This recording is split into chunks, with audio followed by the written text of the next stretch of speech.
All right, welcome everyone. We're Semblance of Sanity. I'm Caleb. I'm Jacob. And we're here for Koimonogatari, episode 3. All right, Kaiki on a spree. Yeah. He's just winning. And we've learned some very interesting things about Nadeko Sengoku's household. Yes. That was probably the biggest moment of like, oh. Right, because the stuff with the conversation with Nadeko, it was still a surprise because this is new territory, but it's stuff that wasn't anything too crazy given what we had already seen with Nadeko. It was confirming a lot of the things that we were seeing progression moving towards that way. Yeah. But oh boy, that house. Oh boy. Yeah. Yeah. And I like that in a lot of ways what's great about Kaiki is since he's so quiet and measured, he's able to absorb so much because he doesn't have as much to prove. Yep. Like compared to a lot of the other characters in the show. So he sits back, he listens, and he saw a lot. Oh, and boy did he. Yeah. I like the way he thinks, and we're getting kind of that internal perspective from him. And now that he is now countered Nadeko and given her the cat's cradle, which by the way, I think I said in a previous thing, but it's so therapeutic for like that kinesthetic like feeling of just having the pattern like hit just right, and then there's that tingle that goes on your fingers. You're just like, oh, it's fun. So I don't know, maybe that was like a next level move from Kaiki there. But yeah, we also got that bit of backstory from Kaiki. Yes, like a little bit of a tease there about the accident. And there's my love headcanon theory that he was childhood friends with Hachikuji, which, no, probably isn't true. No. But hey, love, Koimonogatari, Yeah. Love lost versus love that, it's potential. Oh boy. Oh boy. All right, y'all, without further ado, let's get into this. All right, everyone, we're going to be starting the episode in 5, 4, 3, 2, 1, now.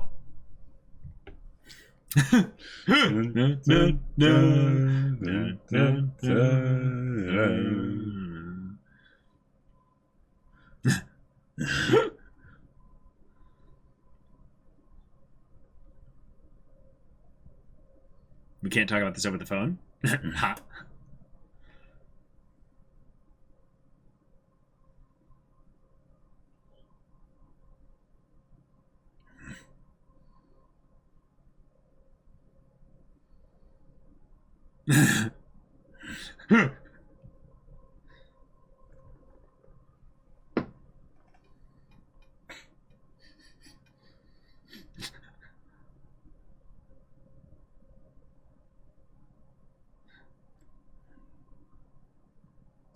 Wow. Die.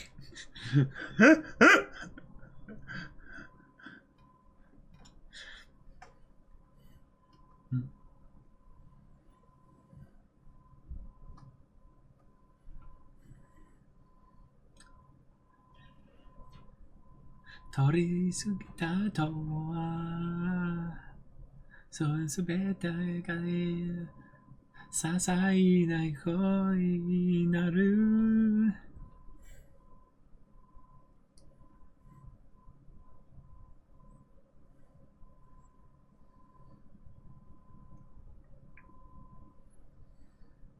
So is this what Monogatari would have looked like if Bake came out in 1999 instead of 2009? Right, yeah.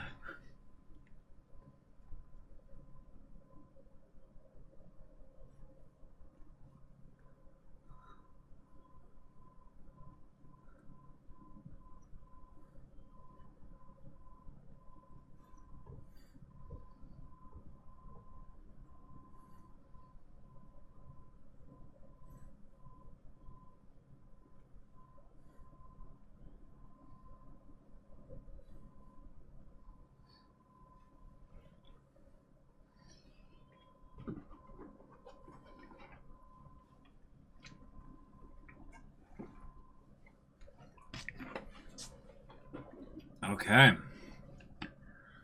Huh.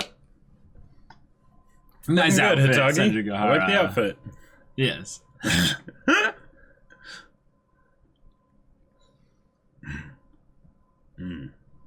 Yes.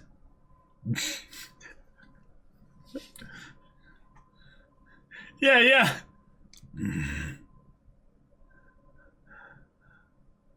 Ah. Oh, that's reserved for Araragi. Hmm. And you are anything. Oh, that little smirk there. Yeah. Oh.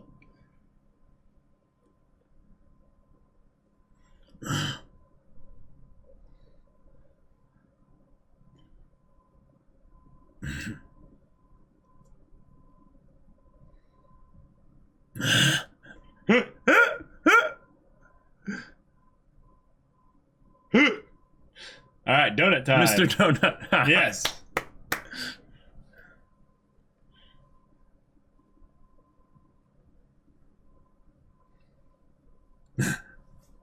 That's a bad joke. Yeah.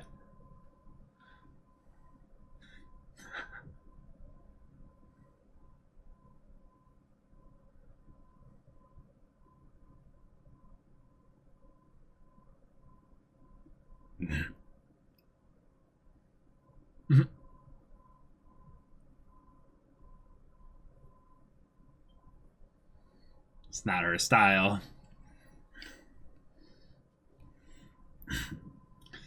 Oh.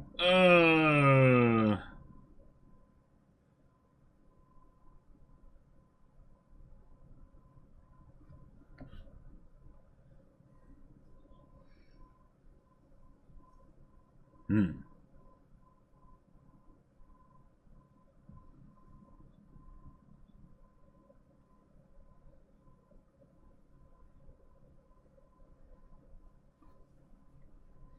You can't be so square-headed.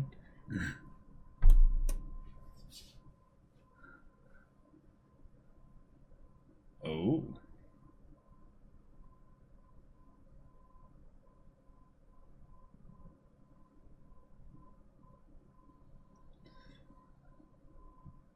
Oh, wow. Wait. Okay.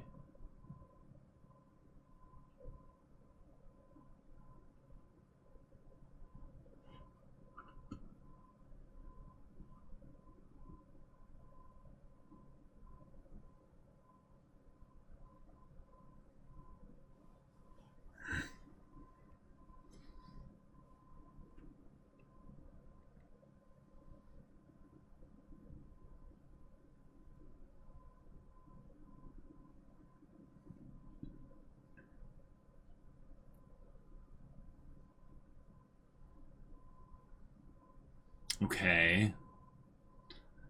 Does this tie into Sengoku? That would do that? Mm-hmm. Yeah. Yeah, I agree.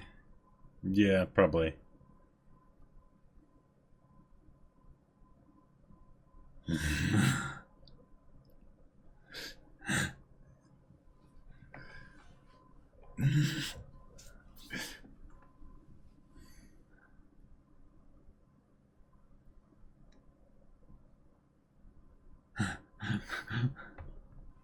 Of course.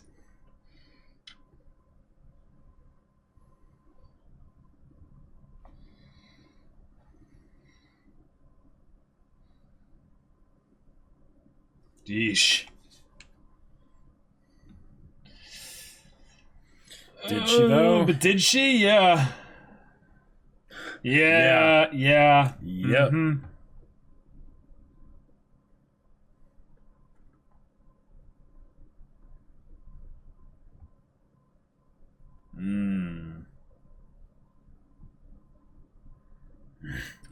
Hell no.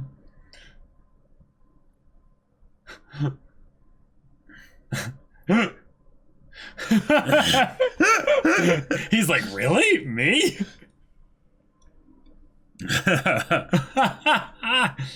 Say something with a little bit more bite, Senjuga. Yeah. Come on.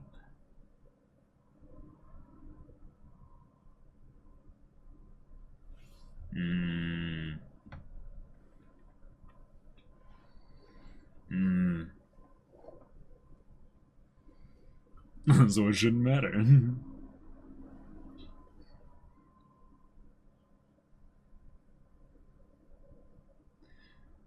Yeah. Mm-hmm. Wow.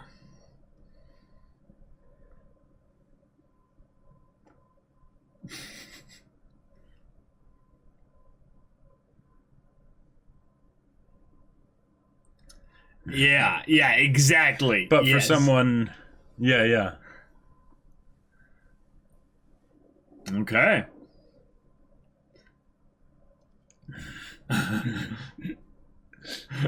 Her grades, wow. Mm. Oh. Yeah. Yeah. Uh-huh.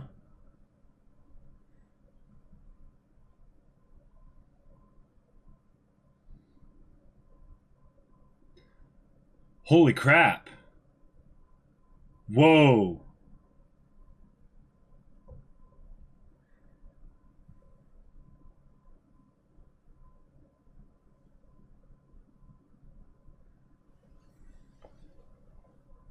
Whoa. Holy crap. Okay.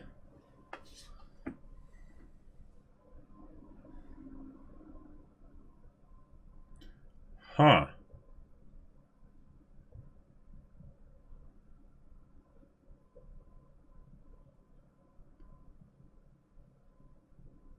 Wow.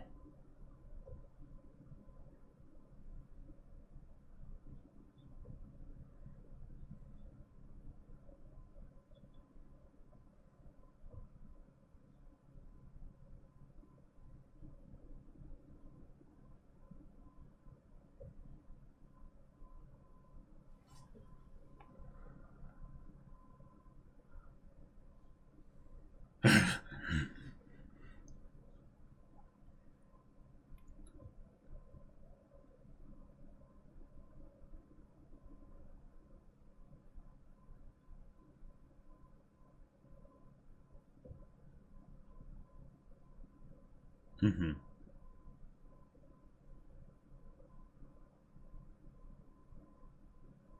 Right.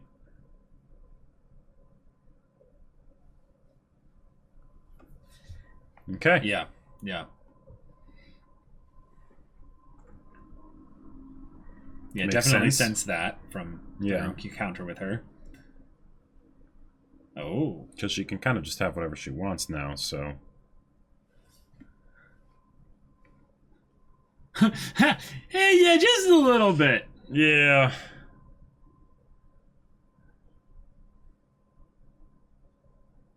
Brilliant, Kaiki. Good for you. You won't have to die.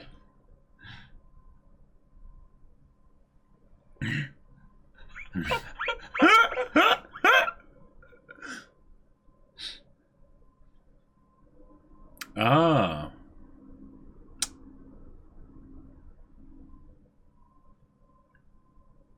Oh.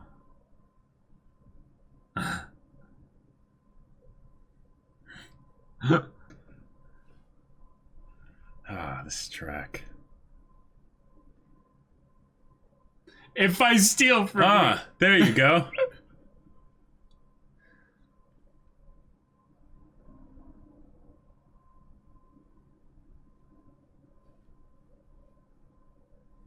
Whoa.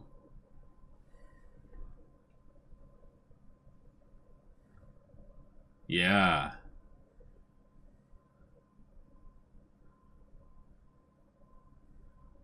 Oh, shoot.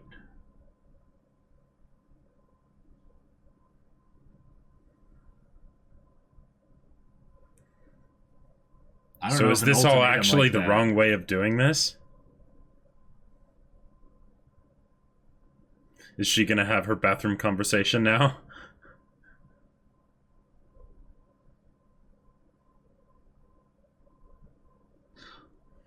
Oh.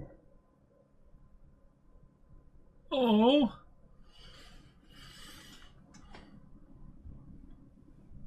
That voice acting. Man. Holy crap.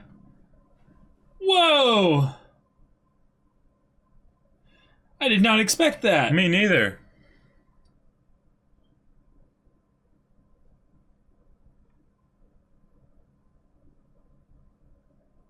Oh.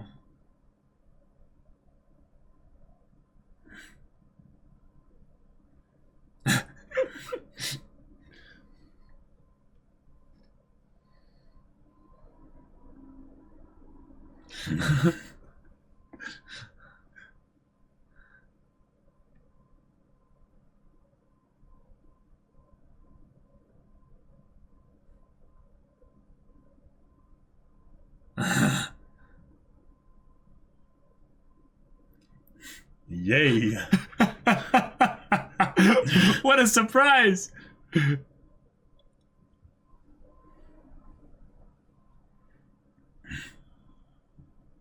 Yay! What is she doing?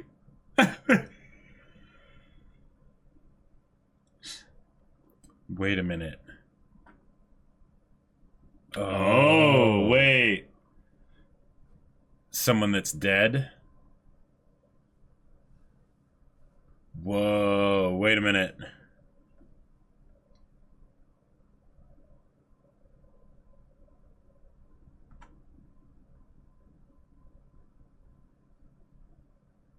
Okay. Yeah.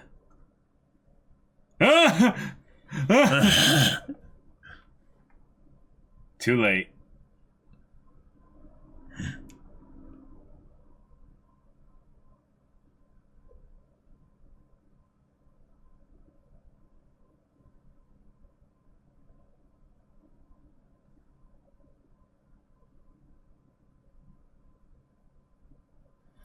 Oh, okay.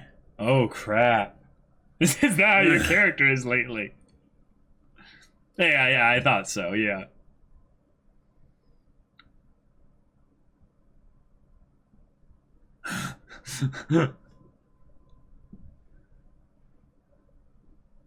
Yes.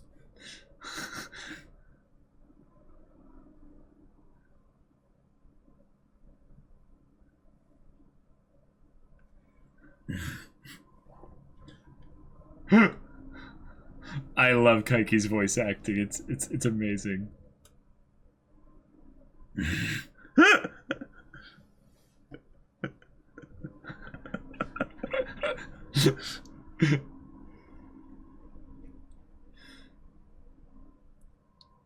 Yes, she has approximate knowledge of many things.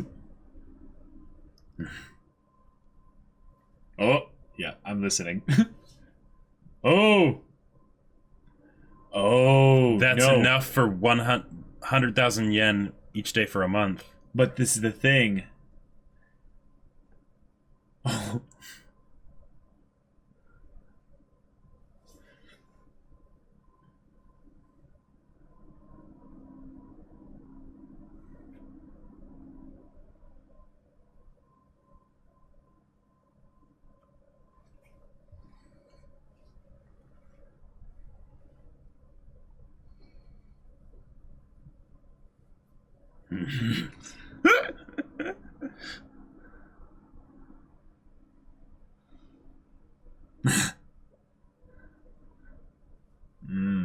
But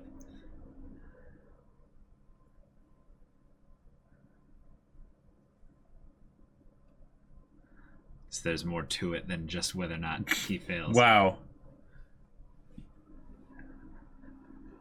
Wow.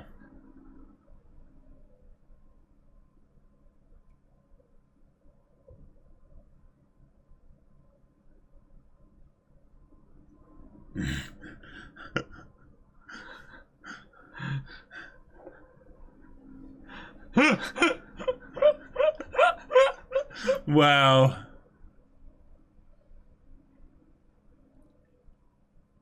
Okay, but how? Oh.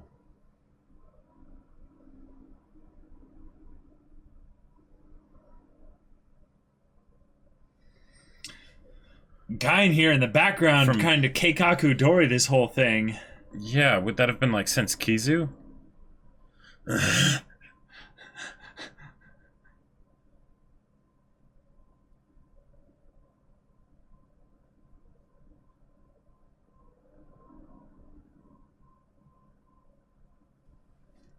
These are some serious, like... Yeah.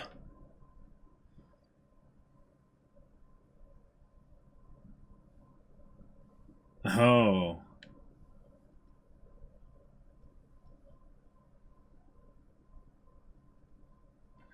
Wow. So he's gonna do it.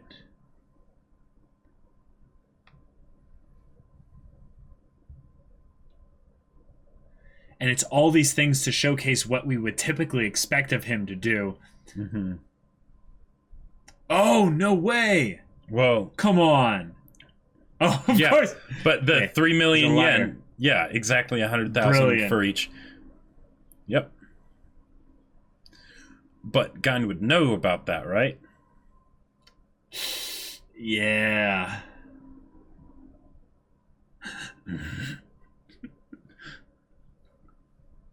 Nice. Just made things a little bit more open and obvious.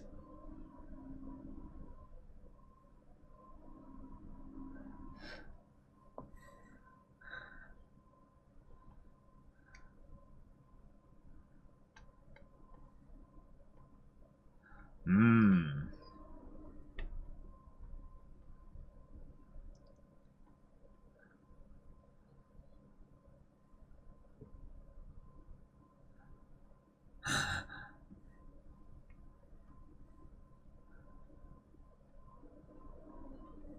Stop being a god.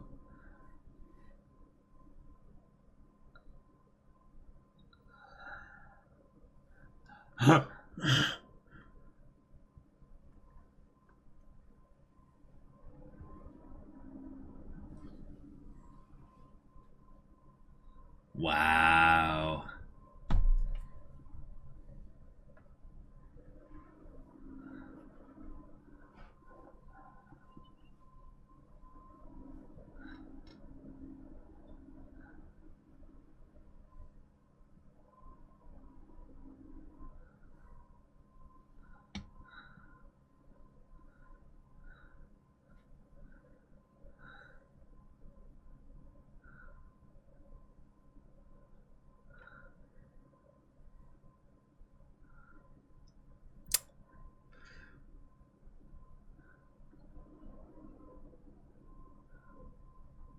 Oh, wow. It is an actual Ouroboros now. Yeah.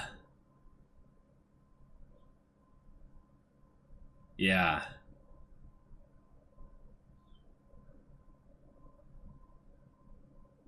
Okay. The eyes of Gain. Yeah. Are prescient. Oh, henchman.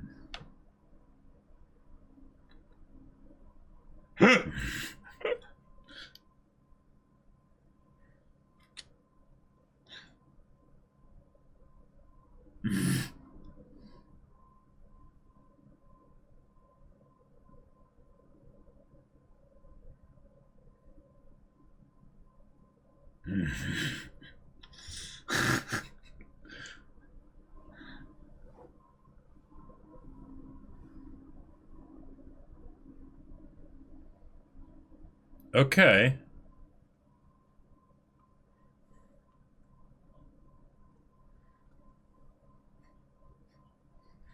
And that is... Oh. Oh.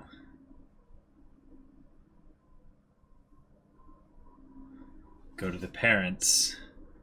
Yeah. Yeah. Very roundabout way. Uh-huh.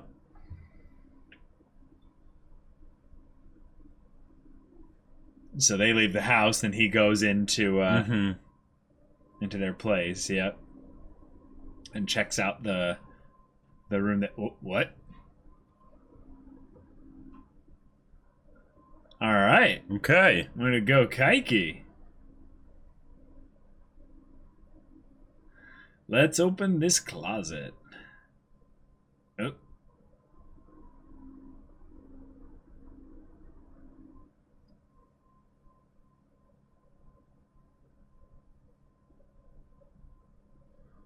Oh, come on, you gotta...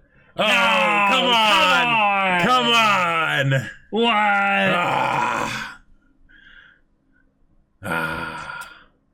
Crap. Okay. So what do you think it is? Do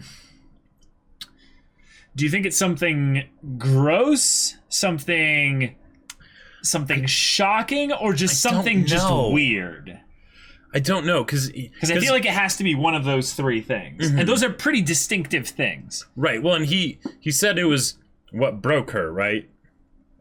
So I mean, if we go on the fact that he probably has a good analysis of her, it would be something that broke her. Now, I don't know if it could be like she's crazy, right? She's lost all semblance of sanity. But I don't think she would have something like truly disturbing in there. I think it would just be like, wait, what? Right. I feel like but it'd it's be something that doesn't look like it would be in a closet, so it can't be like too simple of an object either. Right. I'm almost thinking that it's going to be something that's going to go way back. Like there was something way back in Bake in like her original arc. Right. So a bunch of snake skins or something like that. Yeah, or something. Yeah, I don't know. Okay. No. How does it say? Vaya. It's traveling. Yeah, I agree. Oh, well, okay.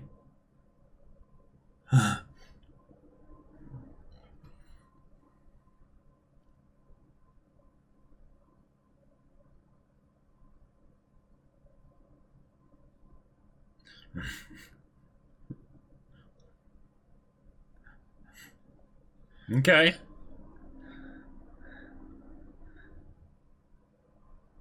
All right. Okay. Koimonogatari episode 3. We've got a really heartfelt moment with Senjugahara in the beginning there. And it's just like, oh my god, that's probably one of the most like heartfelt moments we've had with Senjugahara since Bake. Yeah. Like, I don't think there's been anything of that nature other than maybe that moment in Nisei that they actually brought up there. And can we talk about that really quick? Did Kaiki basically just say, and Senjugahara kind of say it as well, that the whole thing of Kaiki being her first crush is just a lie that he put in there as a way to taunt the two of them? Right. And the question then is what did he actually do in the past with Senjugahara? Well, or rather, is it that he was lying about him being her first crush, or just that he was her crush at all? Yeah, I feel like there are some things we've assumed a little bit about Kaiki because Kaiki said it. And Kaiki is a liar. Right. He's just a really good liar. Yeah, and it almost feels like it's too complex to really be able to like piece out until we're told how it can be pieced out. Well, like, okay, I think there's one easy way to put it here is that Kaiki's way too old. Like he's a lot older than Senjugahara. Oh, definitely. Also, he told us that there was a point where there was a person that he loved. Yes. And there was an accident. Right. And she died. Yeah. So that's probably the case in that since that point he's never loved anyone, which would be probably a thing that happened before Senjugahara would.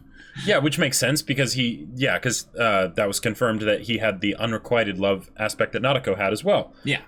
So what is the connection between the two of them there? I don't know. I feel like I'm missing the obvious bit there. Well, but yeah, I guess we'll wait and see on that one. There is a point though in that they do have this banter and they do have this kind of bitterness between the two of them, specifically from Senjugahara towards Kaiki. And it almost seems like that bitterness is something that they're making sure to prop up. Like that at any point when they're like getting too chummy with each other, it's like one of them will do something that will Kaiki will specifically say something that will make Senjugahara just be like, I hate you, die. I don't know. All right, well, I almost want to go back and rewatch that part in Nisei then to make sure I've got that down. Big kind of moment of realization here from what's going on with not only the situation with Senjugahara and Kaiki, but how are they going to deal with this with Araragi? Yeah. And Kaiki suggested an ultimatum. Mm-hmm. I don't think that's a good idea. I don't think so either. And when Senjigahara came out of the bathroom, I thought she was crying because she didn't want to do that. But she would if it meant Araragi being safe, right? Right. Kaiki then immediately exposited what it actually was, which might be a lie, but it also could just be, in case you were thinking that might be what it is, that's not what it is. But then is that just a misdirection? Like, you know, because this feels, the fact that it's a month specifically, right? Now granted, now it's 98 days or whatever because of all the offerings and whatnot. And who knows if he'll even do all of those, right? I think he will do all of them. I'm starting to think he will too, but I find it funny that Gain offered him exactly the amount of money he needed in order to do that for the 30 days that he said to Senjigahara it would take. 10,000 yen. 100,000 yen. Or it was 10,000. No, so it wasn't. No, okay, never mind. It wasn't. Yeah. Because Yeah, I think the whole point with the money, the number I don't think is really relevant other than it's a big number, is that it's a number that should have made what we assumed about Kaiki just immediately go with it. Sure. But instead he's like, oh yeah, I'll absolutely do it. Give me the money. And of course I'm not going to listen to what she's saying there. So I'm going to take the money and do it anyway. Which is a total Kaiki move.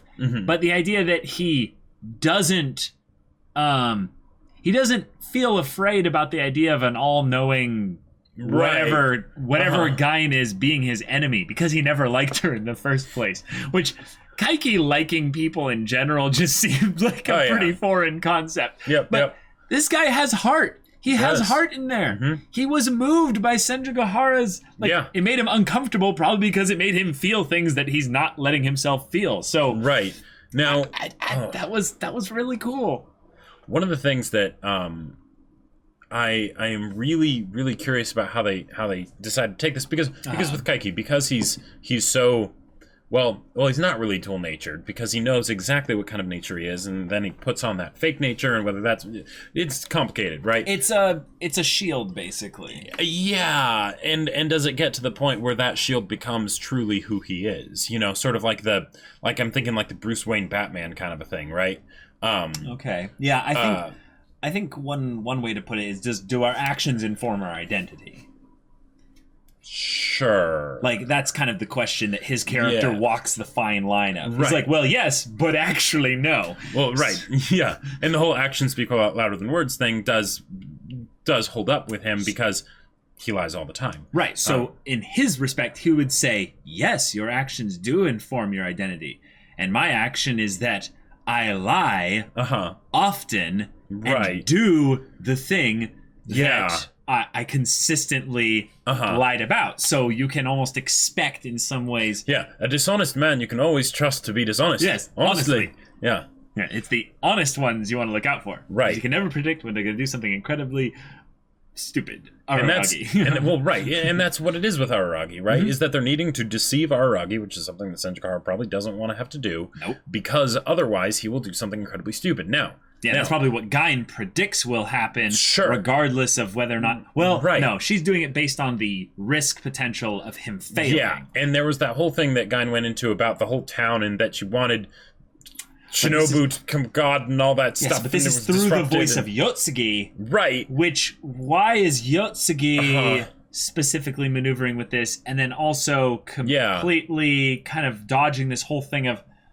where has Yotsuru been all this time? Well, and why does Yotsugi call... Okay, so, all right. This kind of feels like I'm jumping from one crack theory to another. But she called him Oni-chan, I mean... However, she called him Oni-chan, and she was specifically talking to him, which she might just be an emissary, whatever. But also, she had previously talked about herself as being a zombie, right? Yeah. Someone who was dead, right? Just saying, and she is connected to someone that is connected to someone that is around the same age as Kaiki in Yozuru because they were in the same class in high school. So there's the possibility that This might be breaking down. I'm not sure. I feel like you haven't made your claim yet, so basically I can't tell that if it's actually Yotsugi that was the person that died, and that she's been dead for 40 years or something. She wouldn't call him Oni-chan probably then, unless it's literally like another Sengoku Nadeko kind of situation. This sure the only person who's got like the love thing going on and calling their person of interest Oni-chan. Okay, yeah, and that could be just the connection with how she was comparing him to Araragi, because she calls Araragi Oni-chan. So I think that's just her being funny with her dry humor, though. Right, probably. Yeah, I do think that there is some things regarding how Gain is connected to the Kambaru family. It's Tsurugu Kambaru, right? Kambaru is the family name. Right. Yes, that's right. Yeah. So, there's a loose connection, familial, work-related esque thing that they've all got going on, and Gain is kind of like the ringleader, maybe because Oshino is no longer around, or Gain is taking a more active role in things because Oshino is no longer around, but they went way exposity into the idea that Gain has been using her prescience, her precognitive abilities of sorts, right, to orchestrate specific scenarios for this town. Why?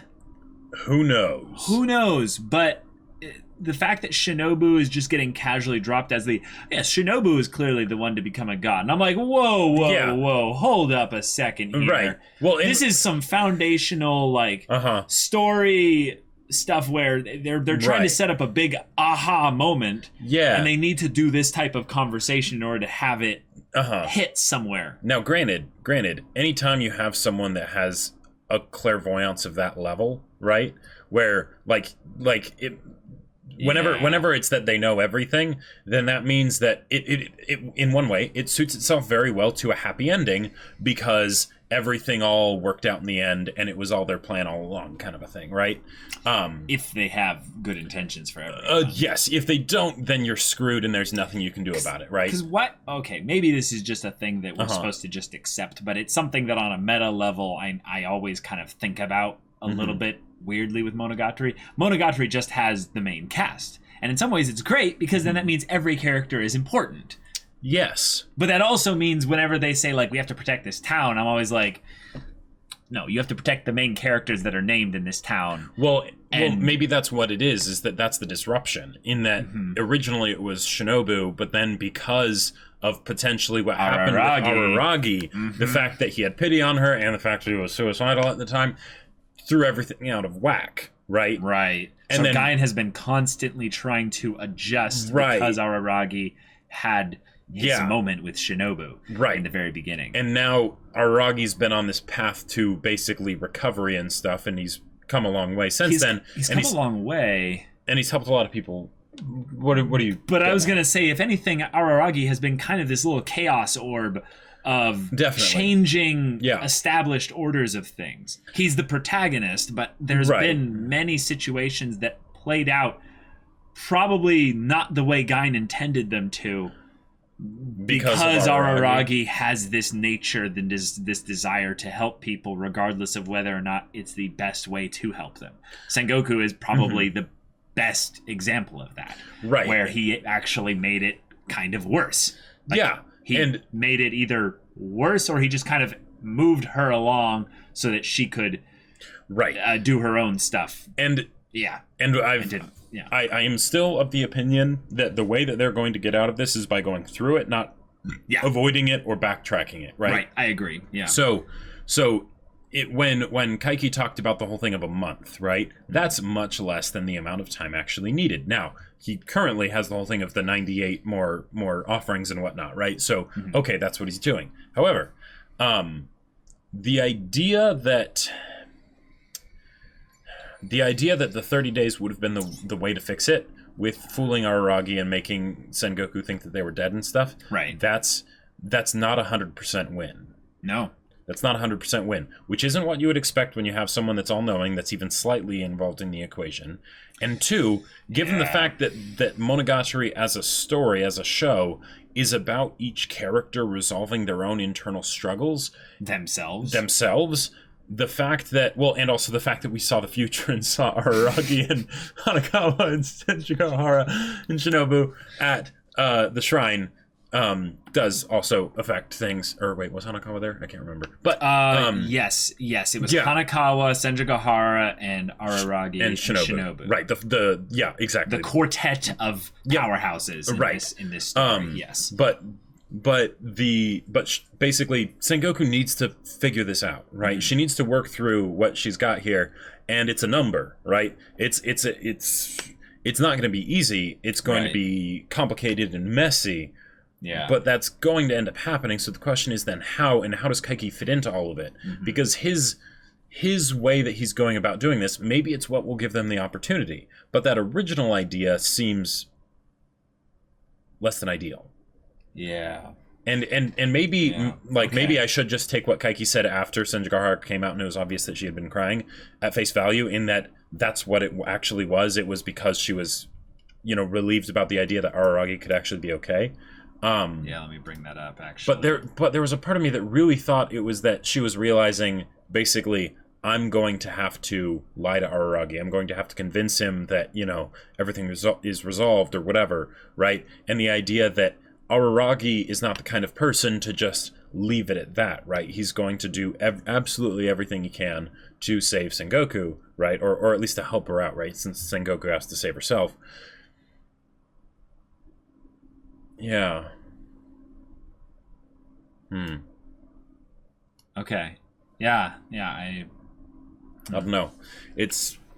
I'm really curious to see how they move forward with this, because the characters in Monogatari are so well set up that in a lot of ways you can, I feel like I'll have this notion that I kind of know how it's all going to end, even though I don't, right?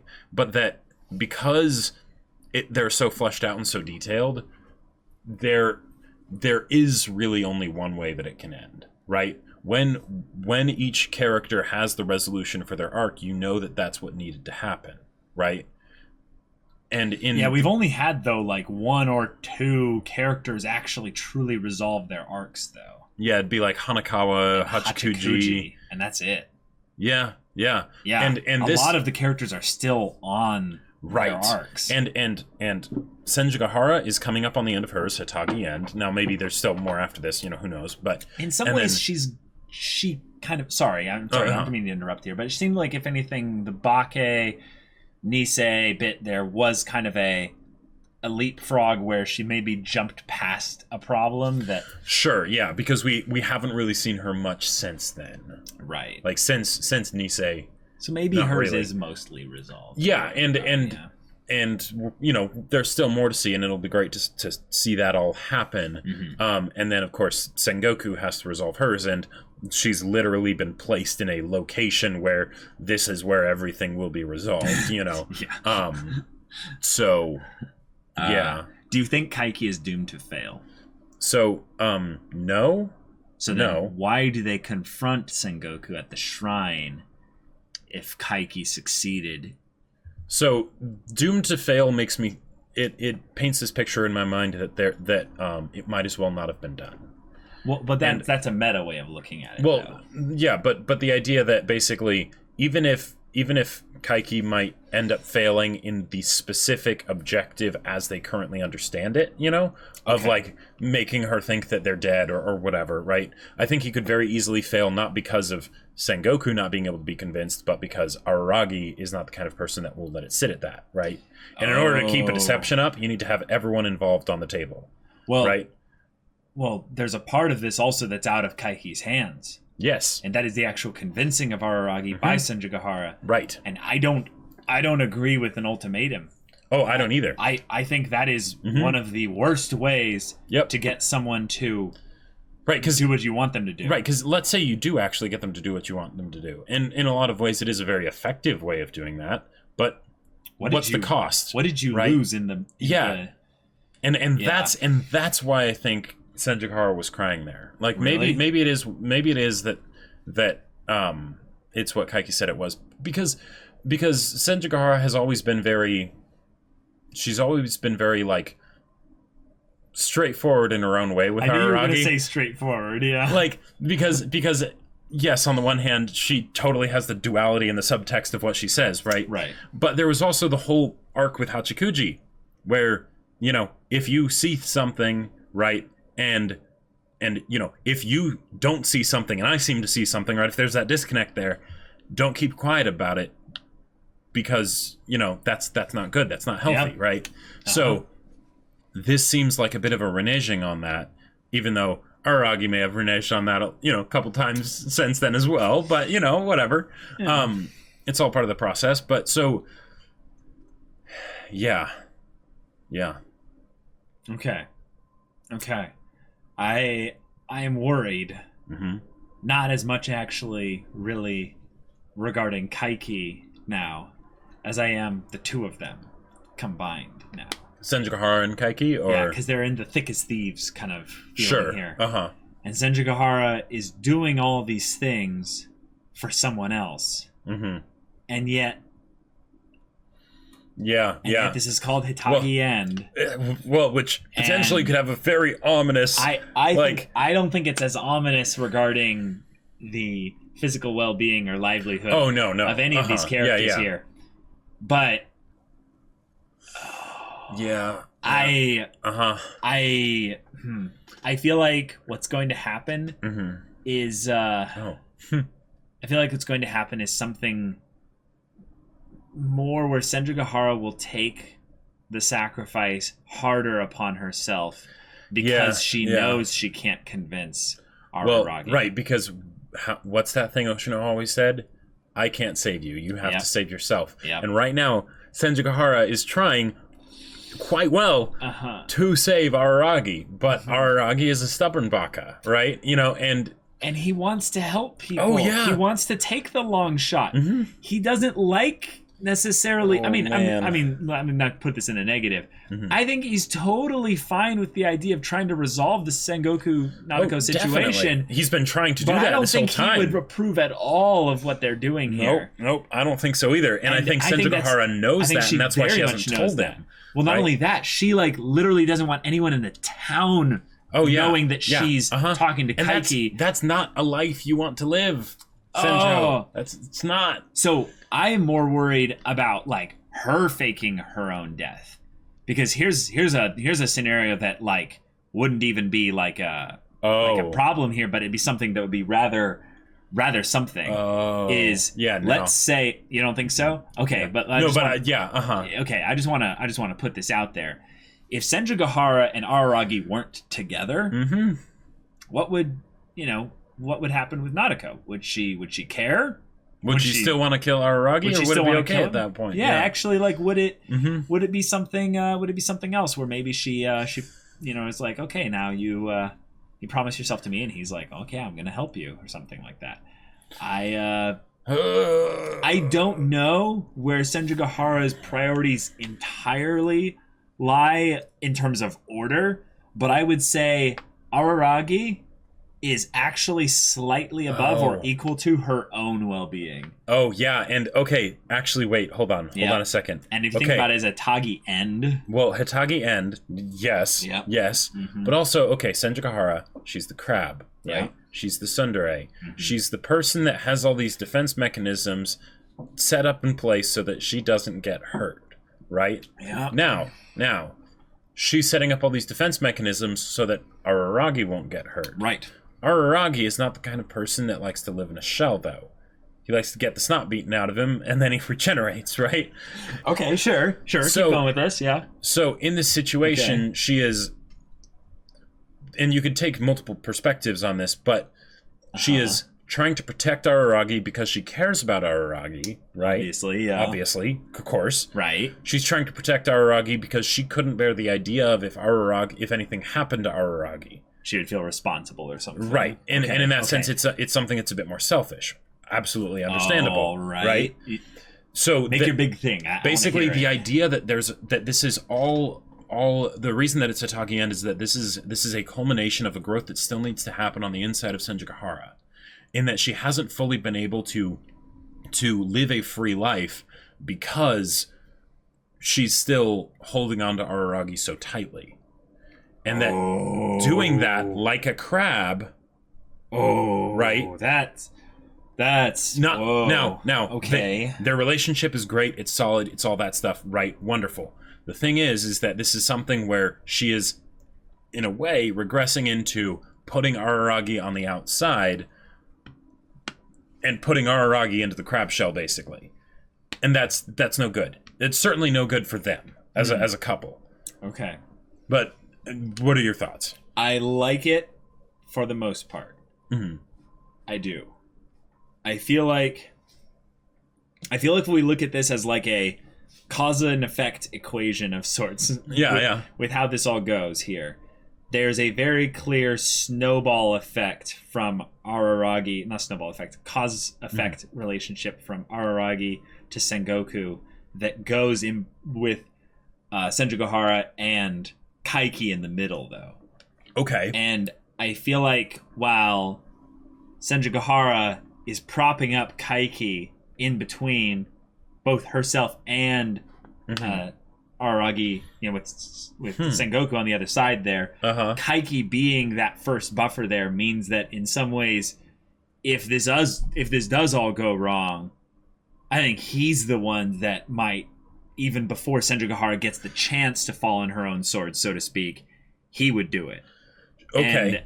And the idea of this going for 100 days, I don't know if we were supposed to count, but they have 100 days? But that's my question is like, I think they have right around 100 days. I'm not sure, but I'm freaking out now thinking about the idea of there being this end point that we've seen, a scene that it doesn't make sense for them to show us and then say, well, that never happens now because, right. XYZ. I guess we don't know. Well, it's probably right after 1031, essentially. No, because we're already in the new year right here. Oh, that's right. Yeah. So no, it's not even close to that. And it was in March, so it'd be less than 100 days. Well, no, It might actually be around that because it literally is right around January New Year's. He was saying you just celebrated New Year's with Araragi the other day, which means that in some ways, it's almost exactly that. So if it's in April, then they would have Japan has time. their graduation time. Right, but I think in April is when the new year starts. So the graduation, I think they mentioned this, is that it was like March 15th or something like that. It's something in March, yeah. And if it's in the new year right now, then that means there's less than 98 days. Yeah, quite a bit less then. So one of the things that I'm also wondering, okay, and this is just conjecture theorizing, right? Okay. Senjigahara went to Kaiki for help, right? He's a great person to help out. You can't beat a god, so fool the god, right? I just love how we have such a great opinion of Kaiki now, whereas in the past we were like, "Go Kaiki!" Well, but specifically in this kind of situation, right? Because he's a con man, so it totally makes sense. Yeah, and it's someone that Senjigahara has seen firsthand his capabilities, right? Yes. So, but is it actually something that her going to Kaiki is actually maybe the worst person for the job, and Senjigahara doesn't fully realize that, and that because with Kaiki he's such a sort of a duality of both being a liar but being such a liar that he turns into almost something else, right? And because if they go for the route of that, basically Nadeko needs to go on a journey herself, right? She needs to grow as a person and get to the point where she realizes what needs to happen, right? Right. Because that's the whole point of Monogatari, right? It's the internal changes that happen with the external stuff as a way to represent that, right? Yeah. So trying to get someone that will then con and trick and all of that stuff, is that something that in a lot of ways is doomed to fail because but the fact that Senjigahara went there, does that give us any information that we can try and figure out. That's what I was saying earlier. Yeah. Oh, okay. Yeah, I was saying that in a lot of ways, one of the parts has to fail. It doesn't matter which one it is. It just has to be one of them. Yes. And I think the one that makes the most sense is Araragi. I don't think Kaiki's. Totally. I don't think Kaiki's going to fail. Now that I think about it, I think he's. I think he's almost the perfect person for the job. I think that part of this is going to be that him getting to do this is going to be somewhat not therapeutic for him, but it's going to be something that actually genuinely helps him. Sure. And he gets a lot out of this. Right. And when he does get that much out of it, in some ways, I feel like that's going to be something where he ends up covering for them, for Senjugahara and Araragi during a lot of this time that he spends with Nadeko. Yeah. And yet, Araragi is going to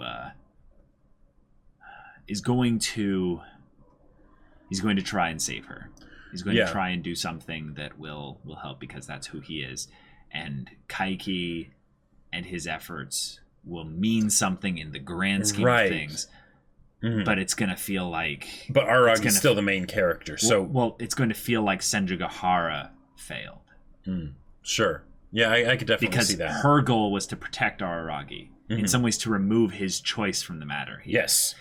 I just had a really tough conversation with someone around the idea of choice. Oh. And around how there are points when someone really cares for a person there, like a child. Yeah. This would be a great example of that. And in some ways, this might actually really apply here because we do have kind of the lying uncle and the naive niece here, essentially, in this situation here.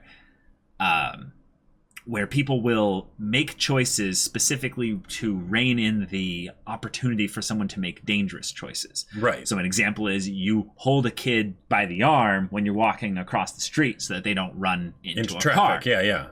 It makes a lot of sense, right? When you start doing this when you're on equal grounds in the relationship in terms of roles, right, this is where things can get a little dicey. And this is where I don't think it's going to blow up in a way that Araragi is going to do anything negative towards Senjugahara, at least intentionally. No, not at all. But I do think this is going to end up in some way that will hurt Senjugahara. Right. Not in a way that she intends, or not in a way where someone else is directly hurting her. It's where she ends up potentially hurting herself with this. Yeah, because of the flow of the conversation and the way it led to an ultimatum. And an ultimatum, specifically in this instance there, the idea of you saying you can choose to save Senjugahara, or you can choose Sengoku, or you can choose me. I think there are a lot of people who would understand why the person was doing that in the moment, that they care about them. Yeah. So they're being like, hey, please help make this easy for me. But there's also a lack of trust in that regard. Definitely. By making there be that line in the sand being drawn there, you're basically saying you don't trust them to be able to make the choice there that is best for them. So that shows an element of fear. And that also shows an element of disconnect with regards to the connection. And because they're talking about something that is so fundamental to Araragi as a person, there is a very good chance that he will say, I'm sorry. Yeah. It's not that I'm choosing her over you, but I'm choosing me. I wouldn't be me. I wouldn't be the guy that you fell in love with if I didn't help her here. Yep. You know, and the thing is that if this is a Hitagi end, that means there's still growth that Senjugahara needs to go on, and growth doesn't come easy. Growth hurts. Otherwise, you wouldn't do it, right? So, okay. And I just feel like there's going to be a really hard conversation between Araragi and Senjugahara. Yeah. And it's not going to lead to anything like final, but it's going to lead to some pain for at least one of those characters. Leaning towards Senjugahara. One of the things that I'm not necessarily related to Araragi and Senjugahara, but on the Kaiki and Sengoku situation, because they're giving Kaiki perspective here, it's making and they've done the parallels both between Kaiki and Araragi and Kaiki and Sengoku. Yep. It's making me think that they're going to do something where Kaiki and Sengoku basically help each other. Yeah. Progress along their own journey to the point Possibly. where it might be something where Kaiki doesn't need to lie. Yeah. Now it might still not be enough and everything, but the progress that they might make together could be something that allows it to have a happy ending when it finally does happen. Right. Yeah. And then the end of the episode, we got a thing in the closet. Kaiki maneuvered things properly, and now we got a cliffhanger. Yep. I haven't the foggiest clue what's in there. My mind goes to weird fetishy like stuff regarding Araragi, and that's it. My mind goes to like childhood pictures of like because the thing is and she was shocked by that. Well, but basically there. So if it is the reason for Sengoku breaking, then it would have to be something that runs pretty deep, and the thing that runs pretty deep is her love with Araragi, right? Mm-hmm. And she's childhood friends with Tsukihi's, so she, hence Koyomi Oni-chan and all that. So that it's something related to that kind of, like, maybe not necessarily like, fetishy type stuff or whatever, but just something where something happened when she was very young that involves her parents, and how she was treated by them and all that stuff. And Araragi somehow and that caused in some way, shape, or form where the way she was treated by her parents caused her to be in a vulnerable state or something where Araragi helped or did something that set her down this path. Possibly. But yeah, if it's something that we should know, be given by clues or something like that. Oh, man. Yeah. Like, maybe it's just the chopped up snake bits. Like, It might be. But, yeah. Y'all, that's the end of that episode. And, my God, the next episode, I can tell, is going to be really good. We've got multiple converging things coming down here. Yeah. And now we just brought in Yotsuki and Gain into the equation there for Kaiki. So our boy's probably stressing a little bit. Now, he doesn't seem to be stressing. He's handling it quite well. But I'm a little worried for how he maintains his semblance of sanity. And however they resolve all the stuff of Gain predicting and keikakuing all that of this seems with like Shinobu a future and whatnot. thing. That seems like way in future stuff, thing. but man, that was crazy. But y'all, thank you so much for watching this episode's reaction and discussion. If you want to see the next episode's reaction right now, go check out the link in the description below for our Patreon. You can get on early access there, and any level of support gets you access to our Discord, where you can chat with us and the community there about this show, about the anime. Only people. Wait, no. I think the anime is over for this, right? Yes, I'm not I think sure. so. But, yeah. There's plenty of people discussing Monogatari in there. You can discuss it with them. You can discuss the non-spoilery stuff with us, and you can also talk with Jacob about the book that he wrote. Yeah, I wrote a sci-fi novel. If you're into reading books, it's pretty awesome. It's called Battle Lines, and it's available on Amazon for purchase in both hardcover and ebook. Link in the description.